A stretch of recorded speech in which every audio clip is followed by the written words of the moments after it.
Welcome to episode 104 of the Sports Marketing Machine podcast. I'm your host, Jeremy Neiser. Today, we're going to continue our conversation about personalized marketing, selling more tickets by personalizing things for fans. Today, we're going to dive deep into the topic of the future of personalized fan engagement and how your team can use data and automation to drive real results. This could be ticket sales, could be raising funds if you're in the development office, all of the above. In this episode, I'm going to be joined by Andy Milovich of Revelocity Sports. Revelocity Sports is a company helping sports teams and organizations unlock new revenue through smarter, more personalized marketing without burning out their staff or breaking the bank. We're going to cover why personalized marketing really works and the psychology behind it, how to find and reach new fans, and how to reach and connect with your past buyers to get them to come back out, why your one-size-fits-all email blasts simply aren't cutting it anymore, and real examples of teams turning data into ticket sales. And most importantly, how you can start implementing these strategies right away, even if you have limited resources. So if you're wondering how to reach more fans, sell more tickets, get fans to come back out to your games multiple times during the season that actually connect and get people fired up to want to come back, well, this episode is for you. Let's get started.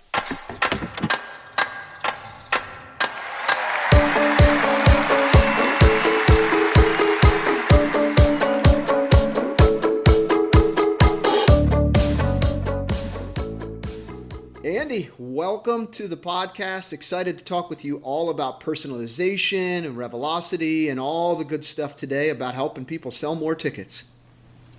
Thanks, Jeremy. Excited to join you. Love what you're doing in the sports world. And obviously, we've talked a lot about what you're doing, what I've been doing, and kind of the sports challenges in general. And just eager to jump in with you.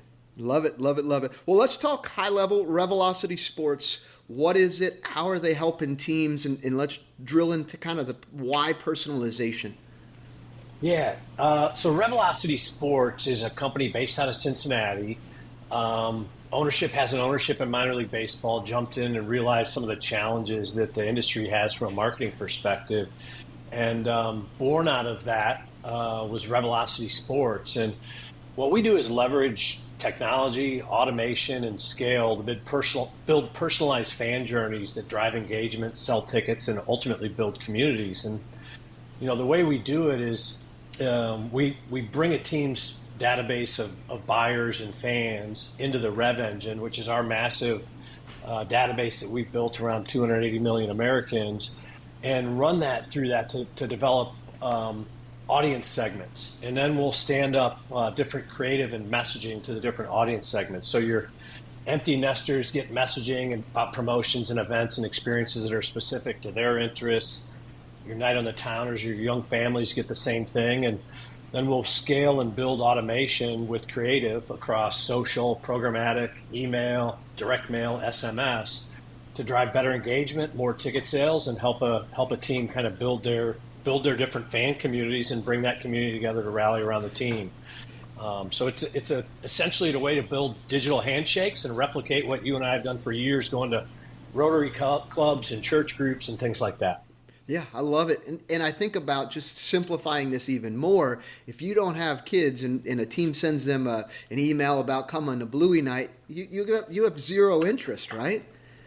Yeah, and so obviously I live here in Frisco, Texas, where there's tons of opportunities, and I get text messages from the legends and from the Rough Riders and the fans the teams that I'm a fan of and go to. And I think a lot of people tend to unsubscribe from those kind of things if you're getting messaging that doesn't feel relevant to you. And so the point being, we all get a lot of messages every day. I think the average consumer gets bombarded with 8,000 plus messages. So it's really important, if you want to cut through that clutter, to be relevant and on message with what's relevant to that specific audience and stay consistent with that approach. And so that's our goal. Yes, so let's talk biggest challenges. You've seen it. You've worked in sports for 25 years. You're team president for numerous teams. Like you've walked the walk, and now that you're on this side of it, what are some big challenges that you see teams are facing when it comes to their data, growing revenue, engaging fans in this world where there's so much more to do? Yeah, I think there's a handful of challenges, but the ones that really kind of jump out off the page to me are there's a lot of turnover, not just in sports but everywhere, and that makes it really challenging when you have kind of young folks that are running your marketing department that are there 2-3 years before they peel off and get a real job, if you will. And when you combine that with the complexity of the marketing world and all the different marketing and tech tools that are available to you, it gets really, really challenging from a budget standpoint, from a human resource standpoint, to leverage the type of tools that are available to you in a thoughtful, structured, integrated plan to go to market. And so as a result, teams are eager to invest in sales, right? They'll hire another sales rep, and once that person's producing and they can measure their revenues versus the investment in that person, they'll hire more sales reps. But marketing is really hard to measure, feels a little bit abstract, and it's kind of all outbound. Then you wonder, did it work, did it not work? Mm-hmm. And so when you think about those challenges and then the competition that exists in the marketplace, like we talked Frisco. When that team got here in 2003, you had 4 major league teams in the market and the Rough Riders. Well, in Frisco alone now, you have a G League team, you have indoor football, we've had indoor lacrosse, the PGA of America just relocated here. We have a new Universal Studios theme park coming, the PGA of America's headquarters. There's competition everywhere. There's minor league hockey, there's the MLS team is here, the Dallas Stars headquarters and Cowboys headquarters. Like, there's competition everywhere you look, and that's just sports in Frisco, which is a relatively small community in the Metroplex. And so it's really hard to kind of cut through that clutter and establish yourself as the entertainment industry is fragmented. And so I think what's really important is staying in front of people on a consistent basis and staying top of mind with them, because we all live in these worlds where we're really, really busy. And if you have kids or kids in sports and things like that, it is hard to find a moment's time to go to a ball game. And you want to be top of mind with those folks when those opportunities present themselves and somebody has a window. I love basketball. I love baseball. I haven't made it to a Texas Legends game yet this year because my schedule's just crazy. And so what we like to really do is, when we plug a team into that Rev engine, is keep that humming all the time with messaging and marketing that's meeting them where they're at along this fan journey. Stay top of mind with them so that when the opportunity to hit them with the email or the SMS and things like that move the action and get them to come to the ballpark hits them at the right time and in the right way. And so I think that involves a level of automation and personalization that frankly is just beyond a team's ability to execute on their own. Yeah, there's no doubt about that. Well, let's dig into kind of that data side of things. So oftentimes teams will reach out to me, or they're using Stellar Algo, or they're using something and say, we just need to organize our data and get it into lists. But you guys take their ticket fan data and go beyond just a ticket purchase. Let's unpack what that looks like and the type of information they might receive. Yeah, so if you think about it, and I love what Vince and the Stellar team is doing. I jumped on board with them back in 2019. Good friends of ours from Hillsborough to Durham to Sacramento were the early adopters of that platform. And I think that's right when teams started thinking about what data is available and how do I get better at leveraging it. And they've done a fantastic job and been a great resource. We're an incredible complement to that, because if you think about what Stellar's focused on, it's the data that's available to you in your ticketing system and the utilization of those tickets, what days they come, where they live, and how they're engaging with your emails that really kind of form the basis of that CDP and what they build.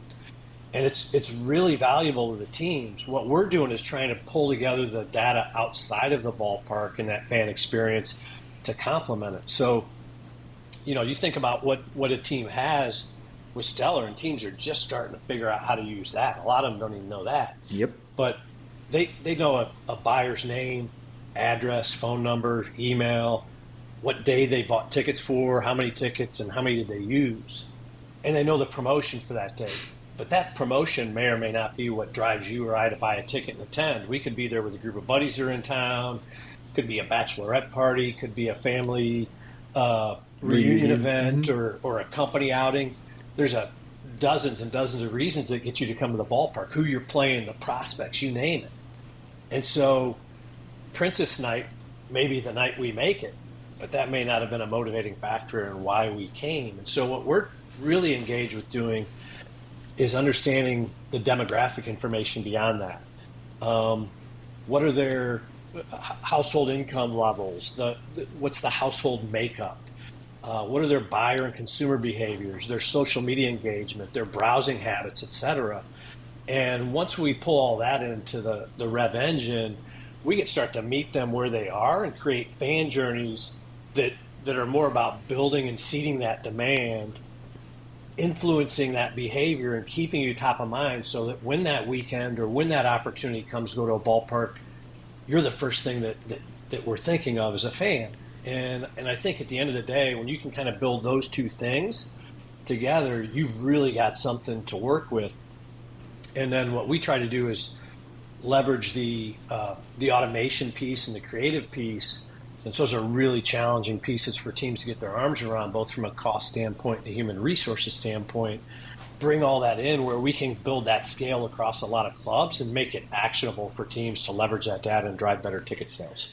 Yeah, so oftentimes, like I've been to a game before, went with the buddies, and it was Princess Night, and there's four of us dudes drinking beers in the beer pen. And it's like, this doesn't make sense. So your data actually says, you know what, these guys didn't come here because of Princess Night. They came here because it was Thursday night and they wanted to hang out, right? So your data is able to really parse and segment that information. When you start to take a look at these fan segments and those personas, is there a kind of the approach now is more promotional driven? Is it day of the week driven? You really kind of give them a little bit more of a strategy around what they have, right?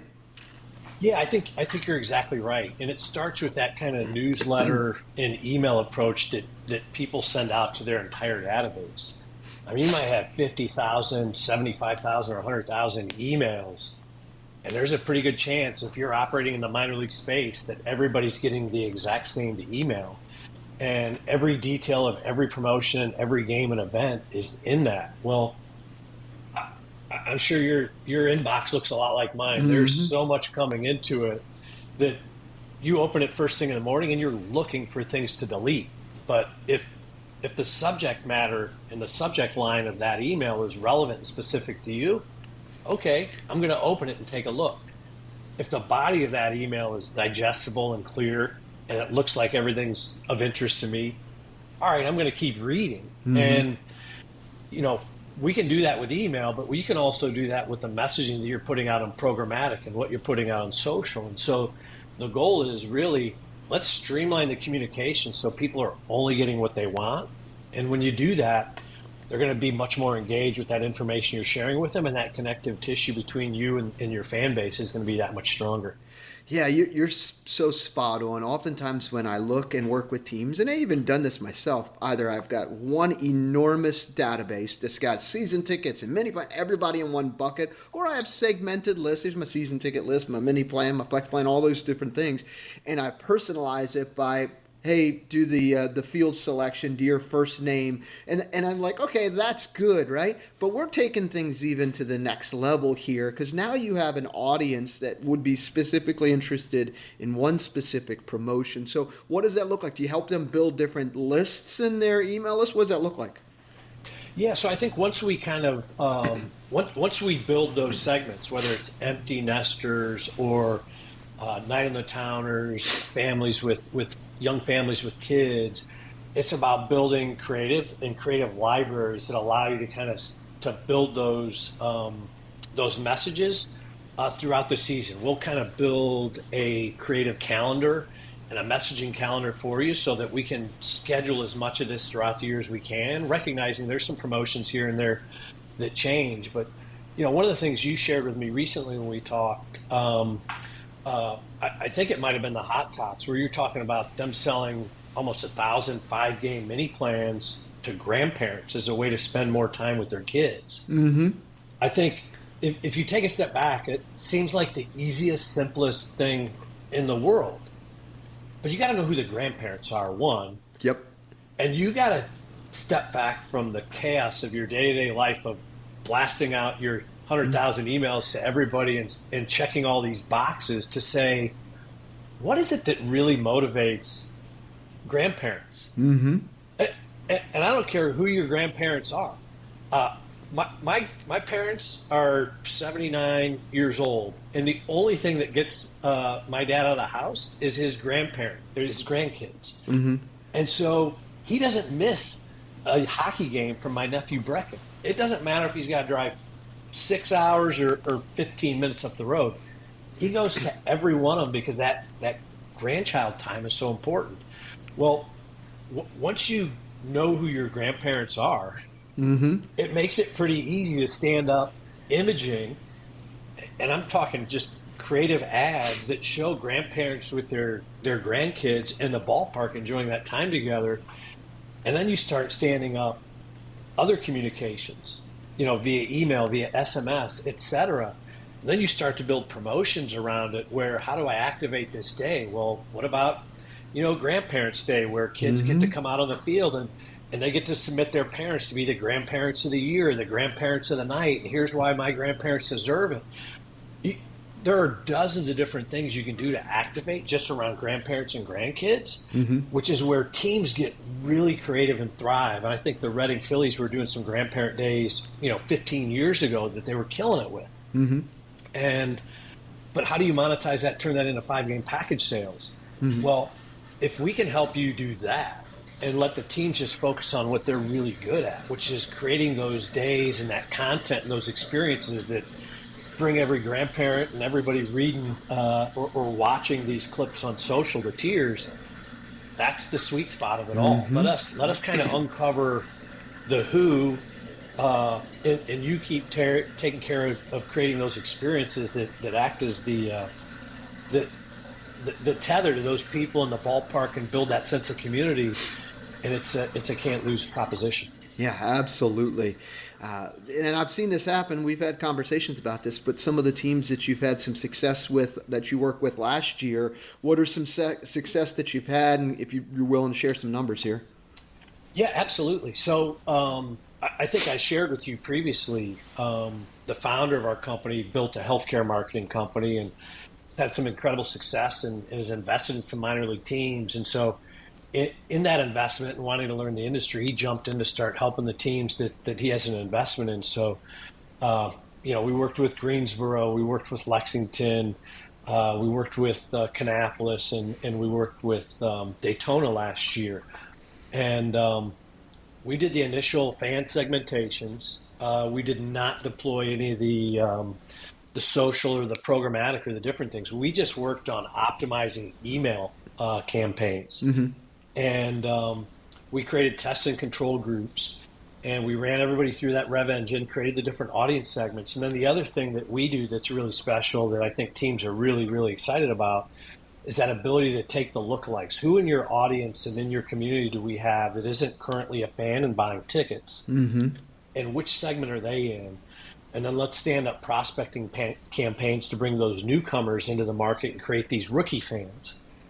And so we did that with both of them and stood up a test and control group so that we had a sliver of people that we were sending the one-size-fits-all to still. And then stood up segmented email campaigns only, which, as you know, email campaigns alone are tough to really drive impact with if you're not providing that aerial coverage and marketing support too. But we saw a 25% lift in ticket sales in the test versus control groups. We saw an increase in database size of 5x, and we had a nearly 5-to-1 return on the email campaigns on just a 6-week campaign at the end of the season. So once we started digging into those numbers and sharing those with the teams and said, if you start to layer on your social, if you start to layer on your programmatic, if you start to build these other kind of best practices that support the email and the SMS, and you're hitting with those opportunities at the right time, you're going to see these numbers take off through the roof. So I think that's kind of where our focus is now. Is we know the concept works because it works at the big league level. So far, it's been unscalable and really difficult to do on the minor league level. But through the power of scale and automation and what we built on the healthcare side, we know we can do this for teams, from start to finish and really start to allow them to grow their fan bases and build a stronger community. Yeah, love it. Anytime you get 5-1, 6-1, and in comparison to what you were doing before, I mean, that's a win. And just the thought of having a smaller audience in your email list that's specifically targeted for one specific promotion, you're going to win. I encourage teams like, hey, when you do your Little League days or even your clinics, you get all the birthdays and then you target the month before the birthday kid. And then like at that point, like it's a yes or no answer, right? It's super simple. And where we're going with this is exactly right. The personalization just makes it so much easier to sell. You're absolutely right. There's a lot of people that get weird about, what big data companies and tech companies kind of know about you. And, there's reason for concerns around how you manage your own personal data and information for sure. But what you can't deny is how much everybody likes it when what they're looking for magically appears before them, creating this seamless, frictionless experience. And that's what really effective world-class marketing is all about. And so what I'm excited about, knowing how hard it is to build a fan base and to sell tickets and to grow year over year.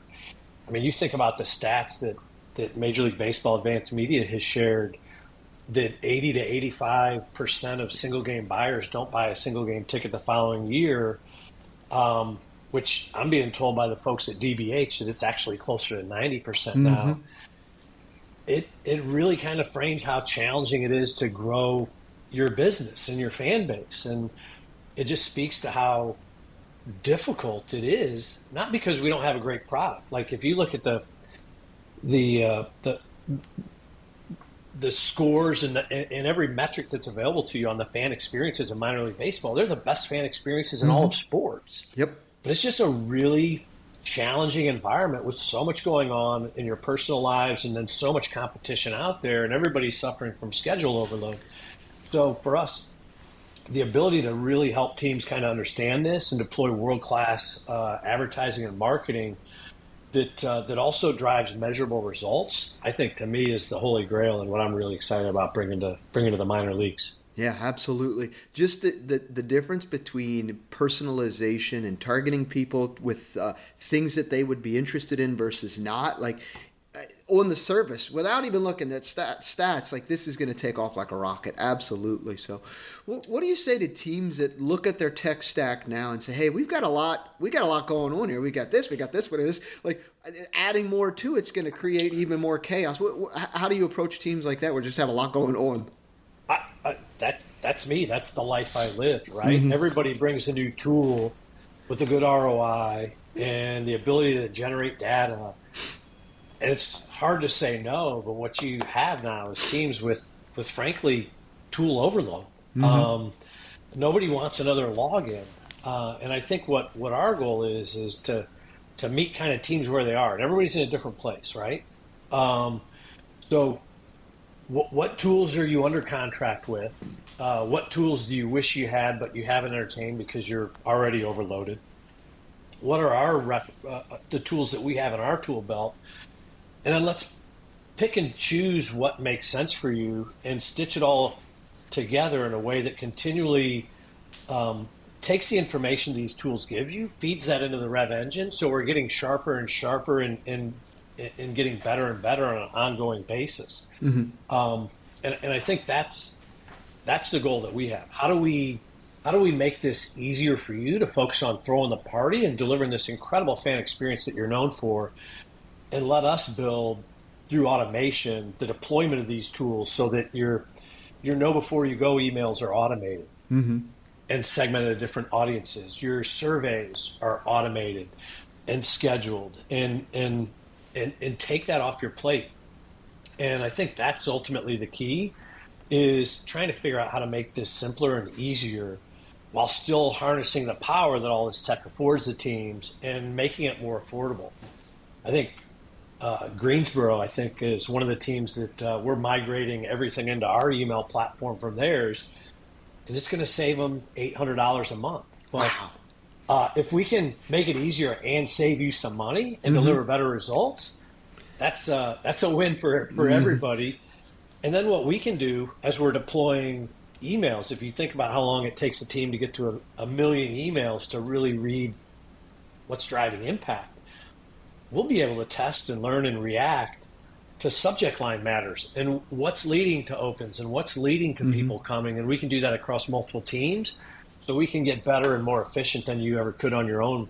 Because one, you barely have the time to push out a one size fits all, let Mm-hmm. alone measure the difference between one subject line and another. Yeah, yeah, that's for sure. Oftentimes, I go to teams and hey, your warmest audience are the people that click buy in your email that didn't buy. Call them up, right?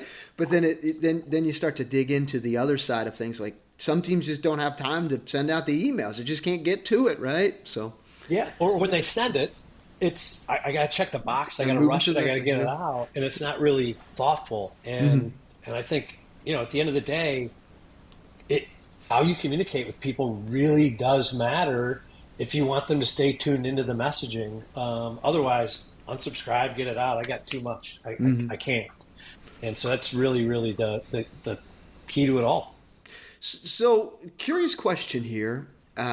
Teams that are using your software and working with you, they're selling tickets. They're getting people to come to games. Ultimately, when we work for teams, we say, okay, if we can get you to come to a few games, the idea of turning you into a mini plan holder makes sense, and then a mini plan to season or membership or what have you. How do teams use this data to keep the ball rolling down the hill to get you to come back to multiple games? Is it just because it's constantly the same promotion, the similar promotions, or what? How do you keep that meaningful, authentic relationship with the fan to want them to so that the point that at the end of the year they look back and go, "Hey, I came to 5 games." Yeah, so I think right now most people are kind of viewing us and the service that we afford or offer as a way to drive single game ticket sales Mm-hmm. because it's a pain point that everybody has. Um, and if you look at the retention rates, it's easy to understand why that is. Um, I think for us, it's a couple of different things. One, let's continue to drive sales and let's take that person that comes out once a year or twice a year and try to push them to re-engage and come back out. Like where we had the most success last year was with the current fan base and database that you have and growing the number of times they came out to the ballpark versus the prospecting the lookalikes. Mm-hmm. And it makes sense because we didn't do anything to create that fan journey and build it along the year. Now, these teams and the way they think, what they're really attracted to is those lookalike audience and the new fans Mm-hmm. because those are the people I'm not getting. Yep. And we as good a job as we do of putting on the experience, we naturally think that just keeps people coming back. And so we don't really, I think as an industry, have a deep understanding of how important the communication side is this and the marketing side and how you engage fans and communicate to them. But if you think about McDonald's, if you take a step away from baseball, McDonald's, when they're trying to grow their business, they're trying to take something that comes out once or twice a year Mm-hmm. or a week and get them to come out a second or a third time or a third or a fourth time. Because it's a lot easier for them to keep a customer and to sell that customer more and to keep them more engaged It's than cheaper. it is to go out and find a new customer. Yep. And I don't think most teams are even thinking about customer acquisition costs and what it takes them to get a new fan to the ballpark. Mm-hmm. So the real opportunity is in engaging the fans that you currently have at a much deeper and more meaningful and more emotional level. That keeps them coming back and turns somebody that comes out once or twice into somebody that comes out 2, 3, 4 times, leads to that 6-game plan, 8-game plan, 10-game plan sale. Mm-hmm. So we're not a an easy button to solve all your problems. There's still a role for us to play in the single game ticket sales as well as the mini plans and the seasons. And I think ultimately that's where knowing who those fans are, knowing how many times they're coming out, changes the messaging that we're offering to them and the timing that you're offering it to them, and working with your ticket sales department so that the people that you're working with and coaching up on the ground are banging out the calls and the emails and the outreach to encourage those fans to come back out. And I think, one of the things I was thinking about at the NSF in Boston last week is every breakout session was on data and technology. And they were asking the Celtics, we're talking about information on fan data. And they said, look, the data that we have on our season ticket holders, and we've got a massive season ticket holder waiting list. So it's not like they're hurting and they need this to sell. But it's better to have a sold out arena with a massive waiting list and keep that pent up demand instead of churning through people. So they're looking at what types of promotions, what types of incentives, what types of offers move the needle with different fans, so that instead of, hey, the early bird renewal gets you X, this bucket might get X, this bucket might get Y, these people might get Z, because it's based on their personal preferences. Sure. So I think as we move forward, what we will become isn't the single game ticket sales solution and the easy button for marketing to push that, but we'll become part of the connective tissue of the entire organization and bringing fan inputs into the Rev engine that include e-commerce, the POS systems in the ballpark, the other things that you're doing across all your digital platforms and tools. Bring all that in so that we can become part of that connective tissue that ties together sponsorships, group sales, season memberships, single game sales, and in ballpark activations that drive higher per caps and create experiences in a ballpark for people that are more meaningful to them individually as well. Yeah, I absolutely see where this is the puck's going here with this one, because if you can track, okay, sure, we sold a new fan, but when the new fan came out, they bought a boatload of merchandise, they bought 18 hot dogs. Like, if you can track all of that information, that would be fantastic. Or when a season ticket holder gives their tickets to someone else and you track all that information. Teams just aren't there yet on multiple levels. I think we're getting closer with the buying the food through your app and getting it delivered to the seat or what have you, what the catches the group catch is doing. But I think that's ultimately where it's going, is to fully understand the full circle what our fans are doing inside of our arenas or ballparks. Yeah, I think you're 100% spot on. So if we can provide the consumer behaviors and the type of demographic information that our fans are engaged with, has enormous implications on the sponsorship side. And as the automation continues to grow, the sponsor activation pieces with offers and activities outside of the ballpark grows based on fan interest, not this one size fits all blast out to everybody. And so I think that's obviously all part of where it's going. And I think at the end of the day, I kind of go back to a conversation, and kind of what started me on this data journey years ago was a sports forum in Oklahoma City, and Brian Burns got up. He told a story about the gentleman who owned the 4 tickets between the bench and the scorer's table. And you can tell this is an old story because now there's like 40 seats between the bench and the scorer's table, and the team sits in the hallway. And he asked the guy who was spending like $280,000 a year on these 4 season tickets for his personal use, not for a company, how he could justify it. And he said, Brian, last week was my daughter's 5th birthday. And the mascot and the dance team came over and presented her with a gift and sang happy birthday to her on the court. And I obviously have a lot of money. I can do whatever I want to do if I can afford to buy these tickets. But that I can't pay for. And I didn't have to call you and ask for it. You knew enough about her and my family and what we're doing that you recognized it, and you came over and you did it on your own. And that's the power of fan data and knowing who your audience is. And that kind of led into the presentation where we started talking about they use every engagement with every fan as a way to gather 3 pieces of information from every person. And so, hey, if you're a boating enthusiast, well, we have boat shows that come up in the arena. They want to know everything they can about you so they can figure out where and how to meet you where you are and deliver experiences that are relevant and personal to you. And that got me really thinking about how all this kind of works and fits together. And now that the tech has enabled us to kind of build this at a minor league level, and teams understand the power of it. We're not far off from the AI allowing us to create creative that goes out to 1,000 different people with 1,000 different offers. So if you go back to kind of when we started in the dark ages, where you had a 4 for $44 plan and you got 4 hot dogs, 4 drinks, and a popcorn and 4 tickets for your family of 4. Yep. Because every family in America had 4 people in it somehow. Yep. Now, if we stitch together all these other pieces, and we know what the Nicer family does when they come to the ballpark, and the Milovich family does when they come to the ballpark, and somebody else likes when they come to the ballpark, well, now that offer is going to be specific to what your interests are and what my interests are. And those offers and experiences and the communication about the ballpark experience are tailored to them. So it's not, I wander in, let me navigate my own experience.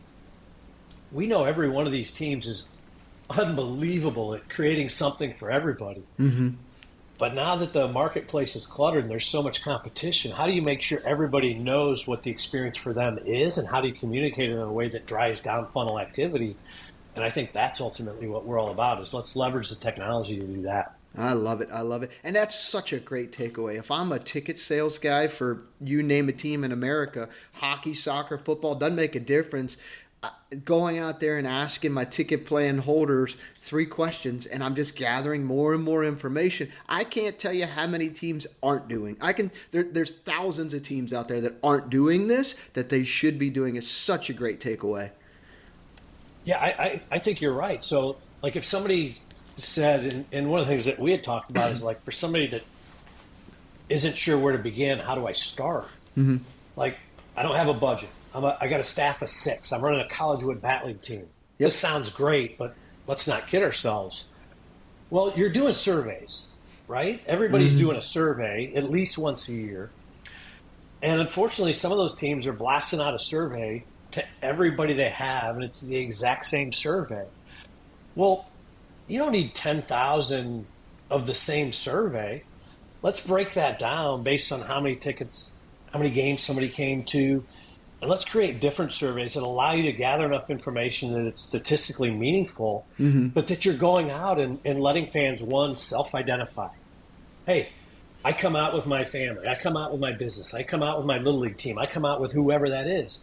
Figure out who those fans are and let them tell you with short, digestible, bite-sized surveys where you can gather information about sponsorships, ballpark experiences, demographic information, things like that. They're going to help you kind of piece this together on your own.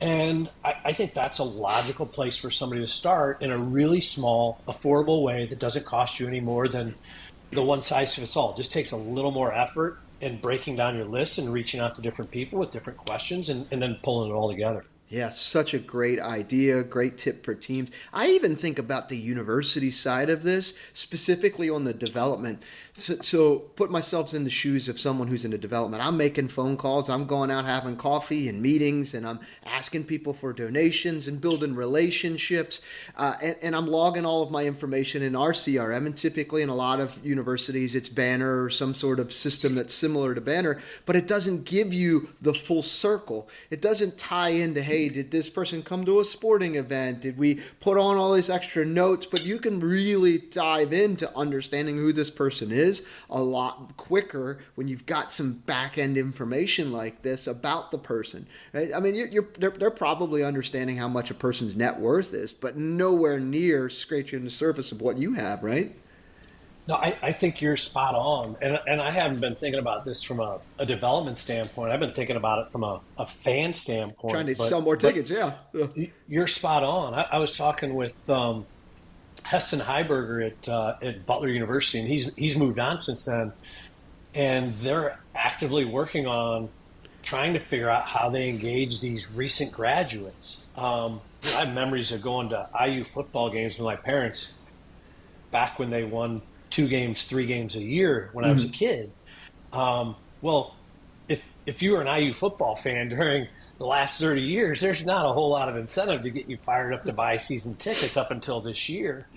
And, my friends whose kids have gone to Bloomington, their kids never went into the game. They tailgated. It's one of the greatest tailgating environments you could find, but literally nobody went into the game. So how are they going to find this next group of season ticket holders? Well, they hit a home run on the hire standpoint now, so that problem has kind of solved itself. But if you go back to Butler, Indianapolis, big market, the message you want to take to your wealthy alumni and donors that are, 40, 50, 60 years old, established and have, own their own homes and have great careers, it can be a totally different message and season ticket experience than you want to deliver to somebody who's 24 years old, who just wants to come out, kind of get an extension of that student section kind of college experience, pregame with some friends, pound some suds, and come out. So communicating with these different audiences, if you really want to have effective communications, requires different messaging to different fan types. And I think same thing on the donors. If you're a recent grad who feels good about your experience at the college, hey, $100 a month might not be a big deal to you. You're probably going to have a different level of communication and different kind of value adds and benefits and things like that you're doing for that $100 a month person than that person who says, hey, you know what? I'm feeling good about things. My kids are out of school. I've seen what this university and that experience has done for me in my life. I'm ready to start giving $1,000 a month. Two totally different types of people at different stages of their life journey and their giving journey. So let's be thoughtful about how we communicate with them. I think you're spot on. Yeah. So many use cases, so many different opportunities. What's next for Revelocity? Obviously, you're going to be working with teams, universities, other sports teams. What's kind of the next step? Where do you see things moving for you guys? So I think for us, and I'll kind of go back to that Oklahoma City Thunder example. When I got to know Carlos Kesbers, who ran that business intelligence team, and they started with one person, and then they grew to 2, and then to 4, and then to 8, and got to know the people that came up under him. I was with Will Idem in Boston at the Sports Forum, and he leads an 11-person BI team for the Pistons now. So the big league clubs they've got this, and they're putting this together.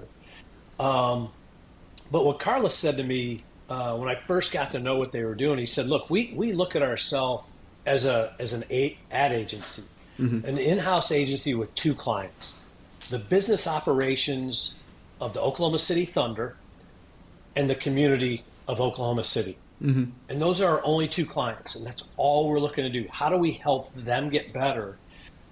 And you and I both know the value of sports in a community and what it means. I mean, we live through these devices. We're disconnected from our neighbors. It's a weird place we're all in, right? As we kind of live in our own little worlds. But sports is one of those things that really transcends socioeconomic boundaries in a way that nothing else does. And it brings people together from all walks of life. I mean, I can't imagine what that parade in Philadelphia looked like.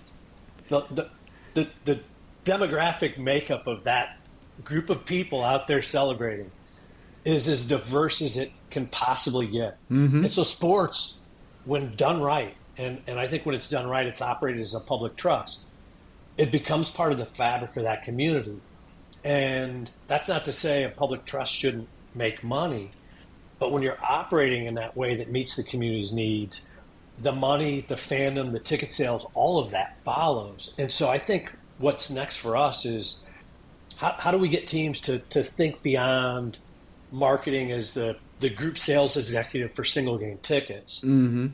Think about how it supports all functions in the organization and break down the silos that exist between sponsorships, ticket sales, marketing, operations, retail, etc., and become part of that connective tissue. So as we start to stitch together more pieces and break down those silos and bringing in data from more and more sources, I think we start to impact the e-commerce side. We start to impact the sponsorship side. We start to impact the merchandise side. And you start to create the real synergy that exists when everybody's kind of working together and rowing in the same direction organizationally. And I think ultimately that's the goal for us. And when we can do that for teams, then I think you see teams operating more like that public trust and building that sense of community. And all you have to do to understand the importance of that is flip on the TV I don't care what your news source is. You flip it on, and immediately your blood pressure increases, your heart rate increases, and you start to get concerned about the future. And when I'm at a ball game, whether it's Dallas Mavericks, Frisco Rough Riders, Texas Legends, I'm enjoying an experience with my kids. I'm high-fiving the people next to me. I'm laughing. I'm smiling. I'm taking pictures. I'm sharing that experience on social. And that's what it's all about. So for us, as we break down those barriers and become part of that connective tissue throughout the organization, they'll fully be optimized and running on all cylinders. And that's when you're in that situation, and I've been there when we were in Myrtle Beach, it is a joy to be a part of an organization that's humming on that level. Yeah. There's several teams that I can think of that operate to that level where it's the hub and the spoke. Marketing's in the middle and they're connected to everyone. And you could tell when they're doing that, everyone's pulling on the same line and things are just going a whole lot easier and selling a lot more tickets and sponsorships. Everybody's happy, right? Yep. So, but when everything's isolated and siloed, it's a mess. It really is. Yeah, and what you'll see, and you get this, I mean, sales is about confidence, right? Like, I used to tell my salespeople, like, if you're going to ask somebody to take $10,000 out of their pocket and put it in yours, if you're a small business owner, whether that's for some ticket package or a sponsorship, the confidence they have to have in you to think that somehow putting their $10,000 in your pocket is going to better serve them than keeping it in theirs, they better believe in you, right? And so if you're not confident in what you're selling, you're not going to close that sale. And ultimately, when you're armed with data and you know what you're delivering to somebody, whether it's your fan base and the demographics and their consumer behaviors and their buyer intent and all those kind of things that lead to a car dealer saying, I'm in, when you're armed with that type of data and you're set up for success, it changes the way you think about your job, whether you're in ticket sales or corporate partnerships or merchandise or whatever. And so I think for us, that's what it's really all about, is helping people work more efficiently and enjoy more success instead of working harder. Because the data that's out there, I was in a seminar last week, and they said 90% of the data that exists in the world today has been created in the last 2 years. Wow. So this isn't going anywhere. Sure. This is the norm, and it's only increasing exponentially. So how do we get our arms around it? How do we harness the power of it? How do we empower our people to use it, to go out and have more success? And I think ultimately that's the niche that Revelocity Sports is going to play, and that the sports marketing machine is going to play in helping these people get better and drive impact and grow organizational revenues, fan bases, and communities and franchise values ultimately. Yeah, absolutely. I love this conversation. We could keep going for another 2 hours because this is such great topics about enhancing fan experience, selling more tickets, being very personalized and targeted with your messaging. If teams, universities are interested, what's the easiest way to get a hold of you to just have a conversation about what this may look like?